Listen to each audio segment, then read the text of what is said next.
भी बार बार यही बोले हैं, अगर हमारी पार्टी से कोई विधायक बनने आए हैं तो भैया कलेजा लेके आइएगा, कलेजी है तो मत लड़िएगा। नहीं होगा, सीधे रास्ते से झारखंड में पॉलिटिक्स नहीं होगा, वही होगा।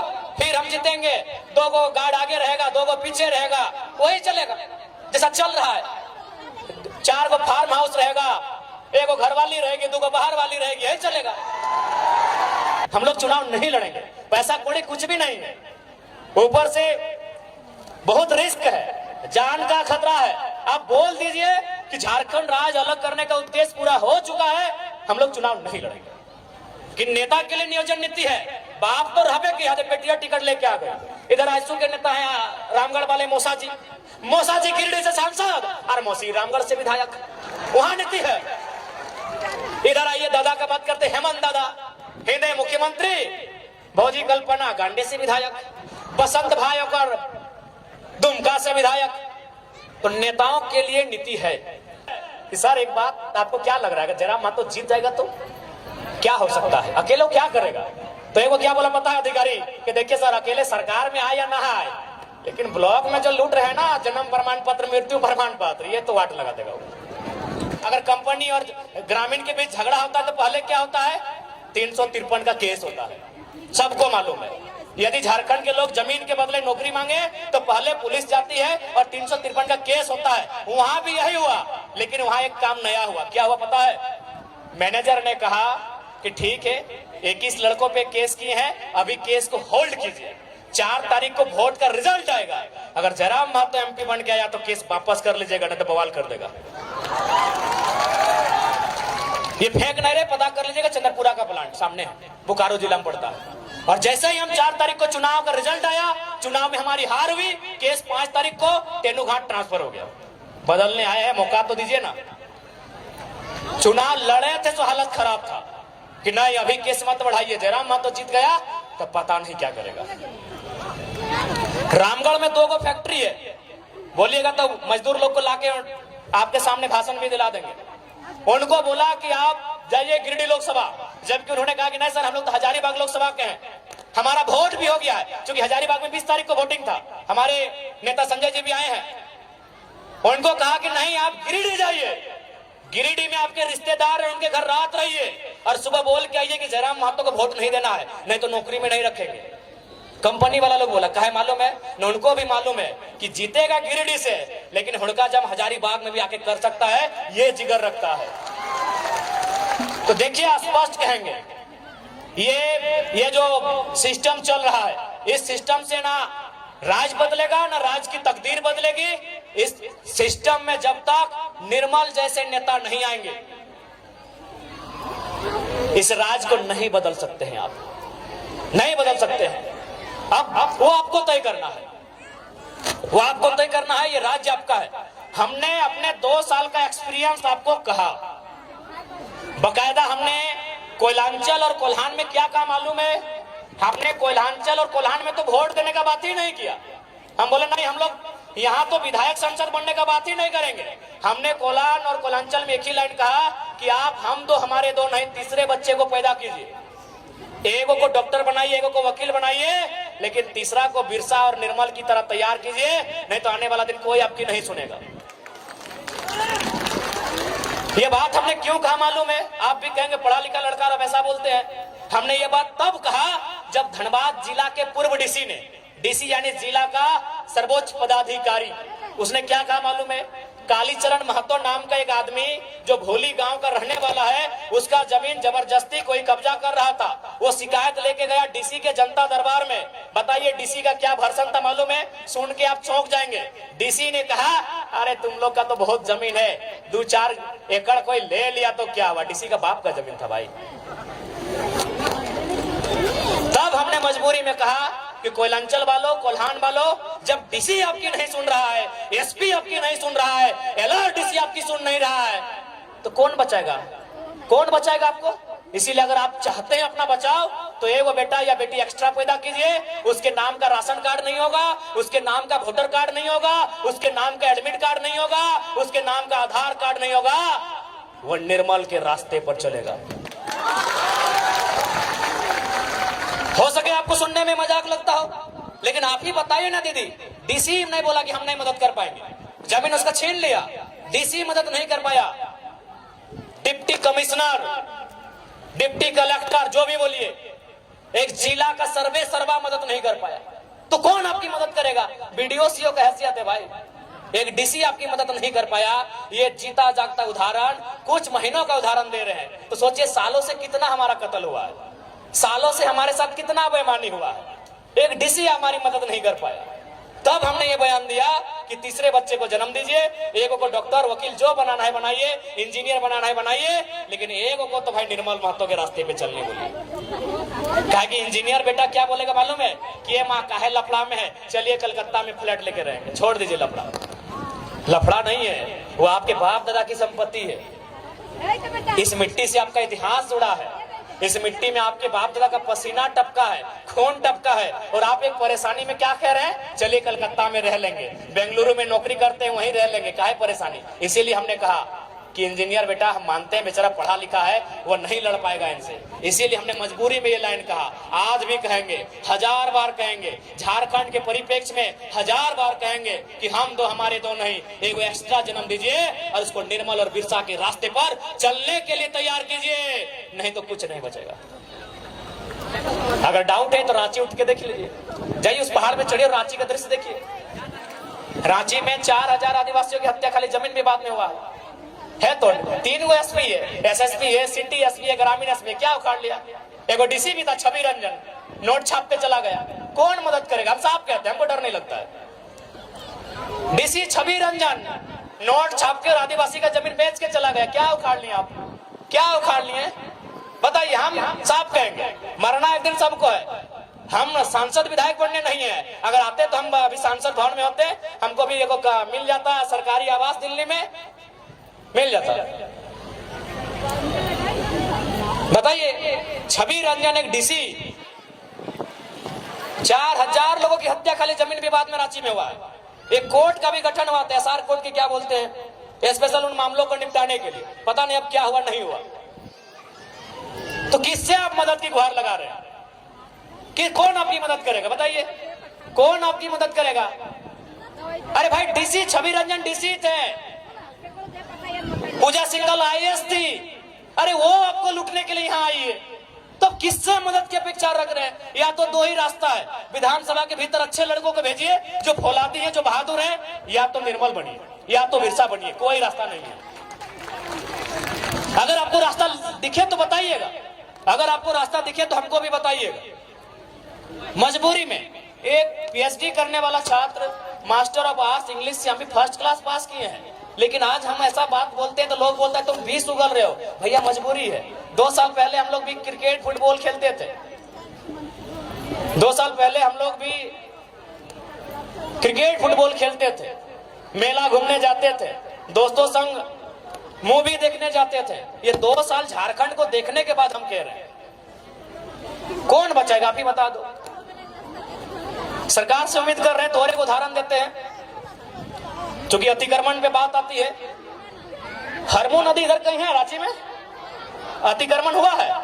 हाँ, हेमंत सोरेन भी मैंने योगी के स्टाइल में बुलडोजर चलाने का आदेश दिए, बुलडोजर चलना स्टार्ट भी हो गया था, लेकिन बुलडोजर चलते चलते रुक गया। क्यों रुका पता है? वो आलमगीर आलम का आवाज था, वो जो अभी जेल में है। तो कैसे इनसे अपेक्षा करेंगे? जो लोग हमारी रक्षा की जिम्मेवारी लेके हमें वही लूट रहे हैं, तो हम किस पे विश्वास करें?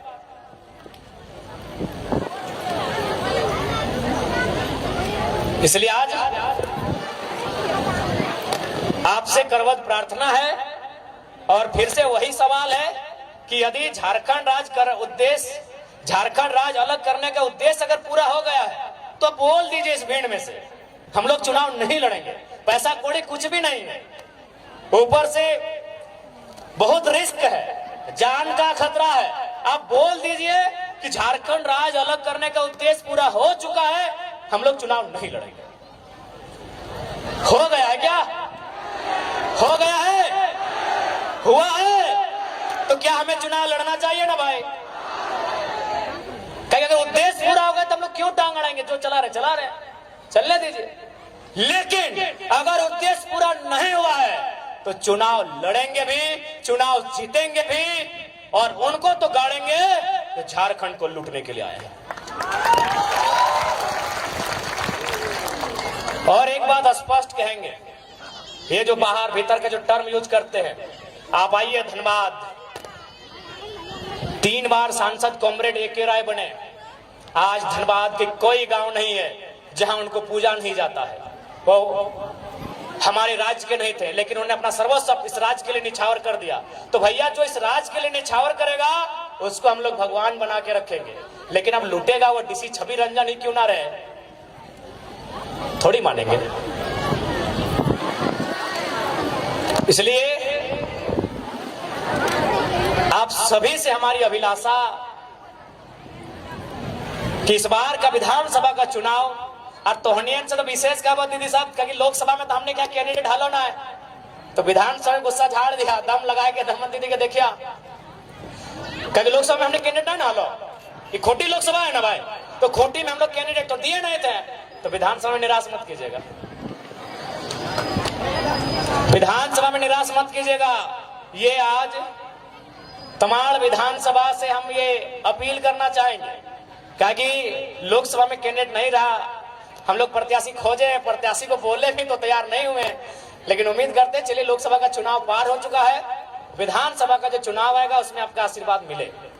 और एक बात स्पष्ट कहेंगे, चुनाव जीतना हारना अलग बात है, जीत गए तो सदन के भीतर से आपकी बात करेंगे, और नहीं जीत पाए तो सड़क में बैठकर, धरने में बैठकर वहां भी आपकी ही बात करते हुए दिखेंगे। आपसे हमारा नाता है वो नाता रहेगा, आपसे जो हमारा नाता है वो नाता रहेगा, वो किसी भी हाल में नहीं टूटेगा। हम आपके लिए आए हैं, जनता जनार्दन के लिए आए हैं, हम लोग खड़े हैं। खैर देवेंद्र दा तो बता दी कि अपना बाल नहीं काटेंगे, ऐसे बहुत सारे नौजवान जिन्होंने बहुत किस्म का मैंने वचन लिया है, रिजवान जी भी अपना वचन बता दिए। तो हम लोग शौक नहीं है कि विधायक बन के निकल जाए, सांसद बन के निकल जाए, ख्वाहिश यही है कि इस राज्य के लोगों का संरक्षण हो। आज जो इस राज्य के लोग, चाहे हमारी नौकरियों की बात करें, शिक्षा स्वास्थ्य की व्यवस्था की बात कीजिए, आप बोंडू अनुमंडल अस्पताल की देवेंद्र दा बात कर रहे थे, अरे आप रांची नहीं, झारखंड के सबसे बड़े अस्पताल रिम्स की बात कीजिए ना। रिम्स को लेकर कुछ दिन पहले हाईकोर्ट का एक स्टेटमेंट था कि यदि रिम्स इलाज की व्यवस्था नहीं कर पाते हैं तो बंद कर दीजिए व्यवस्था। यानी इस राज्य के सबसे बड़े अस्पताल को हाईकोर्ट ने फटकार लगाया है। तो भाई ये सरकार कर क्या रही है, अपना परिवार का सीट बढ़ा रही है। और वास्तव में इस राज्य में नियोजन नीति है, आपको मालूम नहीं है क्या? इस राज्य में नियोजन नीति है लेकिन नेताओं के लिए, जनता की नियोजन नीति बनाने के लिए हम लोग सदन में जाना चाहते हैं। नियोजन नीति है नेताओं के लिए। कैसे से? रांची के कोई क्या थे पूर्व सांसद, ना वो रामटाल जी नहीं, और वो जो सुबोध कांत सहाय, कांग्रेस पार्टी, उनकी बेटिया का क्या कारनामा है भाई? अगर बेटिया चुनाव लड़ गए तो नेता के तो है ही हो कि नेता के लिए नियोजन नीति है। बाप तो रहबे की याद, बेटिया टिकट लेके आ गए। इधर आजसू के नेता है रामगढ़ वाले मौसा जी गिरिडीह से सांसद और मौसी रामगढ़ से विधायक, वहां नीति है। इधर आइए दादा का बात करते, हेमंत दादा हिंदे मुख्यमंत्री, भौजी कल्पना गांडे से विधायक, बसंत भाई और दुमका से विधायक। तो नेताओं के लिए नीति है, हमें नीति नौजवानों के लिए चाहिए। और एक बात, आज जैसा हम लोग क्रांतिकारी सोच के साथ राजनीति कर रहे हैं, यदि हम लोग सफल नहीं होते हैं तो शायद कोई इस राज्य में नया करने का मौका, नया करने के बारे में सोचेगा नहीं। हम लोग नया क्या किया आपको देख लिए। आप बार बार कहते हैं कि एक चपरासी बनने के लिए पढ़ा लिखा होना चाहिए, इंटरव्यू होना चाहिए। हम लोग भी जारी किए हैं कि हमारी पार्टी से वही प्रत्याशी बनेगा, उन पे क्राइटेरिया दिए हैं। ऐसा नहीं कि जो नहीं पढ़े लिखे नहीं बनेंगे, बनेंगे लेकिन कम, मैक्सिमम वही रहेंगे। अभी यही उदाहरण देते हैं, आपके बीच हमारे 3 प्रत्याशी, हम गिरिडीह वाले हैं, आपके रांची से देवेंद्र दा है, हजारीबाग से संजय मेहता है। क्या क्वालिफिकेशन है? Appearing PhD. Devendra Nath Mahato appearing PhD, Sanjay Mehta MA plus LLB। तो अगर एक नई क्रांतिकारी शुरुआत हम लोग करने जा रहे हैं, आपका खुद डिमांड रहता है कि चपरासी बनने के लिए पढ़ा लिखा होना चाहिए, हम पढ़े लिखे लोगों को आगे लाने का काम कर रहे हैं, और यहाँ अगर हमें सपोर्ट नहीं मिलेगा तो गुस्सा फेसबुक में ही दिखाइए, फिर गुस्सा फेसबुक में दिखाइए। हम तो आपके मन मुताबिक जैसा युवा चाहती है हम तो ऐसा लेके आए हैं। हमने यहाँ तक प्रत्याशी के लिए इंटरव्यू भी रखा है, ऐसा इतिहास में तो बताइए। हमारे पार्टी से जो भी प्रत्याशी बनेंगे उनका इंटरव्यू लिया जाएगा, ऐसा इतिहास में नहीं हुआ। तो अगर हम लोगों को सपोर्ट नहीं मिलेगा तो नो डाउट अगर हमारा मनोबल कैसे उठेगा। तो इसलिए हम लोग क्रांतिकारी बदलाव करने इस राज्य में जा रहे हैं, आपका आशीर्वाद मिले। और विशेषकर दीदी लोग आपसे कहेंगे, दीदी लोग आपसे भी कहेंगे कि अबरी अगर नो डाउट आपकी भूमिका बहुत ज्यादा है, आपकी भूमिका तोहनी के भूमिका ये खातिर ज्यादा हो ना, तोहनी के काम ज्यादा हो, तोहनी काम ज्यादा पता हो। कहे कि सब जो एक घुमंतु लगो, घुमंतु यानी घूमे वाला, एक घूमते घूमते बुंडू में को चाय दुकान में बैठ गलो, नेताजी मिल गलो, एक कप चाय पिया दिलो, एक बार पियले तो कल धट एक बार ना चाय पिया ले, एकरा भोटवा नहीं देबे, फिर सांझे भेटाई गेलो, कल अच्छा चाहिए पी ले, 2 बार 3 बार पीते पीते दिल में घर बन गेलो कि यार 3-4 बार चवा पिया दिले नेतवा में, एगो भोटवा दे दे, टेक्निक कंफ्यूज हो जाते हैं। सेल तोहनी के जिम्मेवारी, तोहनी के रिस्पॉन्सिबिलिटी ज्यादा हो, और इस बार तोहनी के आगू आए के बढ़ चढ़ के हमने खातिर काम करना हो। और सबसे महत्वपूर्ण बात, ऐसा बात ना है कि तोहनी के गुस्सा ना लागो, जैसा लड़का सबके गुस्सा लागो तैसा तोहनी के भी गुस्सा लागो, लेकिन तोहनी अपन गुस्सा गलत जगह उतारो ही। जैसे हमने के गुस्सा लगा तो नेतवन के खिलाफ हमने मोर्चा खोल दे, हमने जिंदाबाद मुर्दाबाद शुरू कर दिए, हमने मसाल जुलूस लेके रोड में निकल जाइए, हमने धरना दे दिए, बंद कर दिए।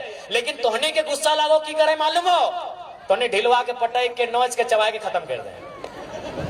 हाँ तो 2 शुरू हो गया तो नहीं ढीला बेच रहा था। हाँ तो जे तोहनी ढीला के ऊपर गुस्सा लागो, ढीला तुमने आप लोग क्या बोलते ढीला को, महिला को सबसे ज्यादा गुस्सा ढीला पे लगता है। अगर आप नहीं जानते सुन लीजिए, दीदी लोग को सबसे ज्यादा गुस्सा एक ढीला पे आता है। एकदम ऐसे नोच के तो पहले निकालेगी कि मोजरा है कहाँ, ऐसे निकाल के एकदम बीच में रखेगी, एकदम पटक के मार देगी। और यदि उसके दोनों हाथ बीजी है तो कभी कभी हम देखे दांत से चबा देती है। कि गलत बोल रहे बताइए। तो दीदी लोग हम चाहते हैं आप अपने गुस्से को ट्रांसफर कीजिए। आप जो गुस्सा ढीला को पटकने में कचटने में दिखाते हैं, वो गुस्सा इस बार ईवीएम की मशीन में उन नेताओं को बदलने में दिखाएंगे। इस बार वोट इसलिए मत कीजिएगा कि वो जो विधायक लड़ रहे हैं वो हमारे मामा के, मौसा के, जेठा के, काका के, गोतनी के, ननन के, सड़भैन के, सरोजिन के, बेटी के, बेटा के, दामाद के पुतोहू है। इस बार इसलिए वोट कीजिएगा कि जो आपके बच्चों के पढ़ाई लिखाई, दवाई और कमाई की बात करे, उसके लिए आपको वोट करना है। ये वोट आपका सबसे ताकतवर हथियार है। आप गोली से नहीं लड़ सकते हैं, आप तीर तलवार से नहीं लड़ सकते हैं, आप लाठी डंडा से भी नहीं लड़ सकते हैं, आप भाला फरसा से नहीं लड़ सकते हैं, आप वोट की चोट से लड़ सकते हैं। आप वोट की चोट सही जगह लगाइए। अगर सही जगह वोट की चोट लगेगी तो प्रखंड में भी गलत करने वाले लोग डर के रहेंगे कि गलत नहीं कीजिएगा, जनता ने इस बार तगड़ा नेता चुन के भेजा है। तो चलिए इसी बीच आपको एक प्रखंड की भी कहानी सुना देते हैं। गिरिडीह जिला का एक प्रखंड, वहां एक दिन बैठे हैं 2-3 गो जेई और अधिकारी लोग, सीआई वगैरह, और क्या बोल रहे मालूम है कि सर एक बात आपको क्या लग रहा है, अगर जयराम महतो जीत जाएगा तो क्या हो सकता है, अकेले वो क्या करेगा? तो एक वो क्या बोला पता है अधिकारी कि देखिए सर अकेले सरकार में आए या ना आए, लेकिन ब्लॉक में जो लूट रहे हैं ना जन्म प्रमाण पत्र, मृत्यु प्रमाण पत्र, ये तो वाट लगा देगा वो। ये हम नहीं कह रहे हैं, एक ब्लॉक के पदाधिकारी उनके बगल में जो बैठे थे, वो आखिर तो झारखंडी लोग वहां भी है, वही लोग सुनाया कि ब्लॉक में ये आपका नाम का चर्चा है। क्योंकि वो दिल्ली में क्या करेगा नहीं करेगा हमको नहीं मालूम है सर, लेकिन अगर जयराम महतो जीत गया तो भाई ये तो है कि जन्म प्रमाण पत्र मोटेशन रोटेशन जो करते हैं ना, बड़ी ठीक नहीं होगा, ये तो बंद करना होगा। तो इसलिए आप लीडर ऐसा चुनिए जो मजबूती के साथ जनता के अधिकार के लिए लड़े। आज झारखंड को लड़ाकू लीडर की आवश्यकता है। झारखंड की रिक्वायरमेंट एक बोल्ड लीडर की है। अरे 24 साल से तो लीडर बनी रहे, एमपी एमएलए बनी रहे। इस बार बदलाव कीजिए और हम लोग विश्वास करते हैं, विश्वास रखिए। इस बार झारखंड के दृश्य को बदलने के लिए हम लोग कहीं पीछे नहीं हटेंगे। और विशेषकर दीदी लोग आपसे कहेंगे, बिल्कुल आपसे कहेंगे, क्योंकि आप मामूली नहीं है। आप दुनिया को बदलने वाले लोग हैं। आप इस सृष्टि के सबसे ताकतवर लोग आप हैं। आपको इस राज्य को भी बदलना होगा। आपको इस राज्य की राजनीति को भी बदलना होगा। इस दुनिया के सबसे ताकतवर लोग आप हैं। मजाक लग रहा है आपको? इस दुनिया के सबसे ताकतवर लोग आप हैं, मजाक नहीं। हम अच्छा उदाहरण देकर बता रहे हैं। आप एक काम कीजिए, देखो 4 किलो का पत्थर, 2-3 किलो का पत्थर लाइए और देखिए यहाँ को जिम मास्टर है, विराट नाम है इसका, बड़ी जिम करता है लड़का, बड़ी पाउडर खाता है, पूरा 80-90 किलो का है, इतना मोटा मोटा हाथ है, लड़का है। उसके कमर में बांधिए तो 2 किलो का पत्थर। अच्छा, पत्थर बांधने के बाद बताइए कितना दिन तक रख पाएगा पत्थर? दीदी लोग कितना दिन रख पाएगा? इसके कमर में अगर हमें को पत्थर बांध दे 2-3-4 किलो का, कई दिन तक रख पाएगा? 1 घंटा, 1 दिन, 10 मिनट नहीं रख पाएगा। और आप 9 महीना अपने गर्भ में लेके रहते हैं। आपसे ताकतवर दुनिया में कोई नहीं है। आप अगर अपनी ताकत को नहीं पहचानेंगे तो हम भाई कितना बताएं? गलत बोल रहे हैं क्या? 9 महीना आप गर्भ में लेके रहते हैं। उसी तरह आप बेलन भी चलाती हैं, उसी तरह बर्तन भी मांजती हैं, उसी तरह माथा में पानी लाती हैं, यहाँ पकड़ के पानी लाती हैं, उसी प्रकार सारा घर का काम करती हैं 9 महीना गर्भ में लेके। और एक बड़का बड़का देखिए वीर मर्द लोग यहाँ बैठा है, बड़ा वीर बांधिए तो एगो को 2 किलो का पत्थर बांधिए, हालत खराब हो जाएगा 2 मिनट में। तो आप अपने पावर को अंडर एस्टिमेट मत कीजिए। यह समय नारी सशक्तिकरण का है। हम चाहते हैं कि आप आगे आए, इस राज्य के परिस्थितियों को, राजनीति को आप भी समझें। आपको समझना होगा दीदी लोग, आज ये राज्य क्यों बना था ये आपको समझना होगा। आज निर्मल दास से लेके शेख भिखारी से लेके बिरसा भगवान तक की शहादत क्यों हुई इस राज्य में, ये आपको समझना होगा। ये राज्य क्यों बना ये आपको समझना होगा। ये राज्य हमारे लिए बना था। ये राज्य इसलिए बना था कि सरकारी नौकरियों में ज्यादा से ज्यादा मौका हमें मिलेगा। ये राज्य इसलिए बना था कि इस राज्य में हमारे लिए उन्नति का रास्ता खुलेगा। लेकिन आज देखिए हम कहाँ। तो इसलिए आपको हमारा संदेश होगा आपके छोटे भाई का कि इस बार मोर्चा दीदी लोग को भी संभालना है। इस बार मोर्चा दीदी लोग को भी लेके चलना है। और देखिए, चूंकि देवंती दी बता रही थी कि यहाँ थोड़ा सा कुछ लोग सामाजिक टकराहट को लेके आते हैं, कुर्मी वर्सेस मुंडा, कहीं कुर्मी वर्सेस संथाल, कहीं दिस दैट। तो हम स्पष्ट कहना चाहेंगे, हम लोग पढ़े लिखे लोग हैं। हम लोग एक ऐसा रास्ता तैयार करेंगे कि दोनों समुदाय या फिर जो भी समुदाय आपस में संघर्ष कर रहे हैं, उनके बीच के विवाद को समाप्त करें और उनके लिए एक संरक्षण का रास्ता तैयार किया जाए। हम लोग एक ऐसा विकल्प लेके आएंगे।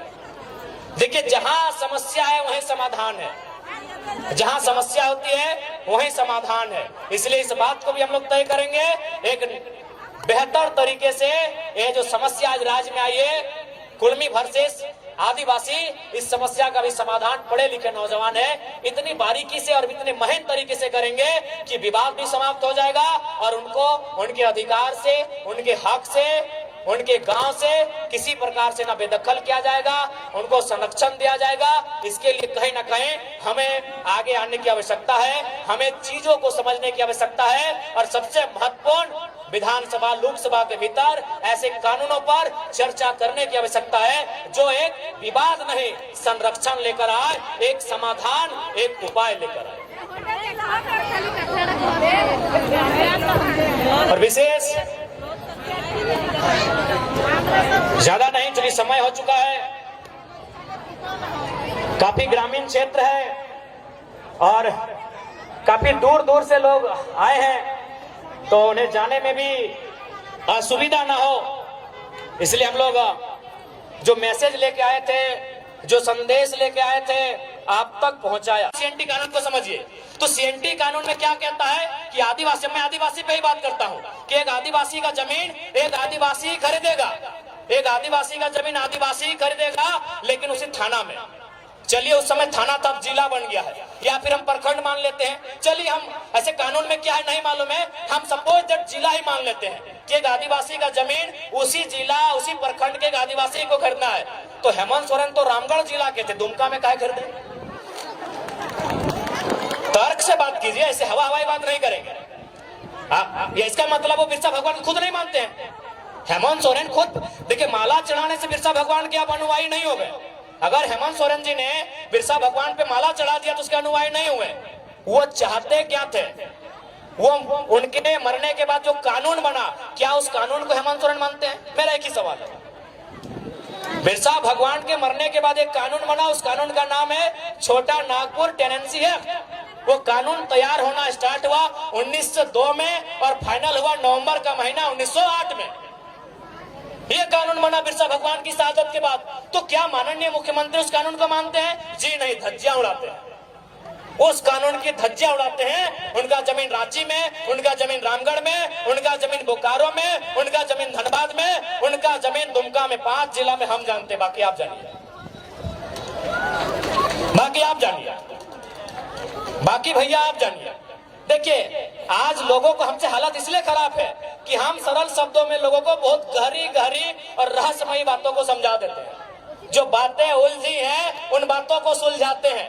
इसीलिए आज हमें लोग जानते हैं कि ये लड़का लीडर तो है ही, साथ में टीचर का काम करता है। और समाज में आप लीडर पैदा होने दीजिए, टीचर पैदा मत होने दीजिए। इसीलिए लोग इतना केस करता है हम लोग के ऊपर। नहीं, एक सिंपल सा बात है। हेमंत सोरेन आदरणीय मुख्यमंत्री बड़े भाई उनको बोल रहे हैं, बिल्कुल बिरसा भगवान के सिद्धांतों को नहीं मानते हैं। अगर मानते हैं तो चलिए आपसे कहेंगे, आपने जिन वैसे भी आदिवासी का ही जमीन खरीदा, अभी कितना करोड़ों का था। बोकारो वाला तो पेपर भी देख लीजिए, कटिंग 20 करोड़ बताया जा रहा है उसका अनुमान। आप उस आदिवासी परिवार का जमीन वापस कीजिए, हम मानेंगे आप आदिवासी हितैषी भी हैं और आप बिरसा भगवान को मानने वाले भी हैं। तो इसलिए अगर हम लोग सरकार में आते हैं तो देखिए, मेरा जो दिल कहता है, हम भी चूंकि किसान का बेटा है, हमारा कौम भी जो कुर्मी का अर्थ आता है कोड़ना, कोड़ना यानी मिट्टी कोड़ना, तो हमको भी लगता है चाहे आदिवासी की समस्या है, चाहे गैर आदिवासी रहे, मूलवासी रहे या ओबीसी रहे, किसी की रहे, पहली समस्या जमीन की है। आज हमारी जमीनों को जबरन कब्जा किया जा रहा है। आज जबरन हमारी जमीनों पर फैक्ट्री लगाई जा रही है। आज जबरन हमारी जमीनों पर सड़क पार किया जा रहा है। इसलिए हम लोग सबसे पहले जमीन कानूनों को सुधार करेंगे। अगर जमीन रहेगा तभी हम जिंदा रहेंगे, नहीं तो किसी रेलवे प्लेटफॉर्म में वो कटोरी लेके क्या बोलते हैं, गुलगुलिया। हालांकि माफी चाहते हैं शब्द के लिए, लेकिन जो सच्चाई है कहते हैं वो गुलगुलिया कोई बंजारा बोलता है, वही हमारा और आपका जीवन होगा। क्योंकि गुलगुलिया कोई नदी के किनारे पैदा नहीं हुए हैं, गुलगुलिया आकाश से टपके हुए लोग नहीं है, ना ही धरती को चीर के आए हैं। किसी और नर और नारी ने उनको जन्म दिया है, और वो नर नारी उसका भी कहीं खेत खलिहान होगा, उसका भी कहीं बाग बगीचा होगा, लेकिन आज उसके पास नहीं है। शायद इसी प्रकार जैसा आज हमारे साथ हो रहा है, उसके साथ 100 साल पहले हुआ होगा।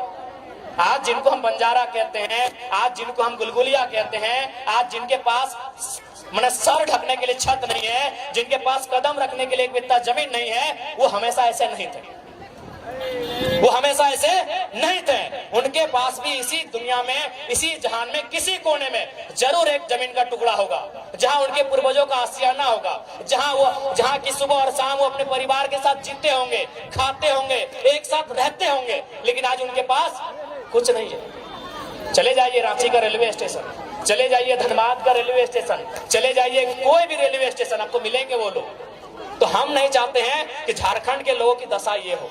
इसलिए अगर हम लोग गवर्नमेंट में आएंगे तो सबसे पहले यहाँ के जो जमीन कानून है मजबूती से लागू करेंगे, उनको और प्रभावी बनाएंगे, ताकि यहाँ के लोगों, भोले भाले लोगों की जमीन कोई हड़प ना ले। उसके बाद जो सबसे महत्वपूर्ण है, नौजवान। आज अगर नौजवानों की बात करें तो उनमें निराशा है। आज अगर नौजवानों की बात करें तो 10 साल एक कोचिंग संस्थान को समर्पित करते हैं। आज वो 10 साल 15 साल तैयारी करते हैं। कोई धनबाद में, कोई हजारीबाग में, कोई रांची में, कोई जमशेदपुर में। किसी की आंख की रोशनी चली जाती है, चश्मा चढ़ाना पड़ता है, किसी का पेट बाहर आ जाता है। देखिए सबका थोड़ा थोड़ा आ गया है, किसी का पेट बाहर आ जाता है। देखिए किसी के बाल आधा घुस गए हैं, उड़ गए हैं, चेक कर लीजिए। किसी के बाल सफेद हो जाते हैं, लेकिन इंतजार में रहते हैं कि एक परीक्षा हो।